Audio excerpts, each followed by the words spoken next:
States, out of fear for their lives, want to go home and help rebuild the country that Maduro and Chavez before him systematically destroyed over 2 decades. That would be the best result. But it's not regime change. It's not democracy building. This is a developed nation.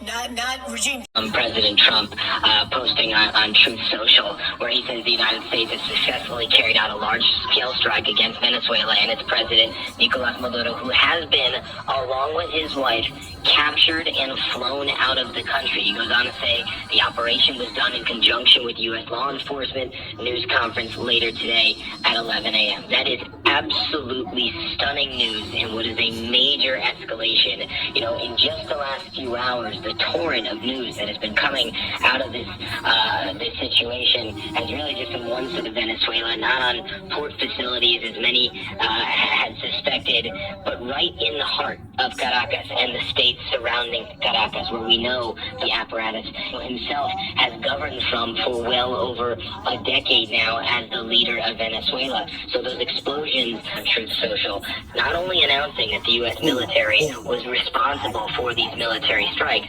which was surprising in and of itself, but certainly not something that was unexpected given the massive force buildup that we have seen from the U.S. military over the past several months in this region. Strikes were always a possibility given that force buildup that we've seen. But what is really going to stun the world, I think, is what happened, according to President Trump, that they were able to capture Nicolas Maduro and his wife and fly them out of the country. Remember, the United States has I think we're getting reporting on how this operation came together, but to have something on the ground that basically established a pattern of life for Maduro and his wife, and then also these precision airstrikes that we saw took place. I mean, took out these airfields and air defenses that we needed to do in order to basically capture and seize Nicolas Maduro.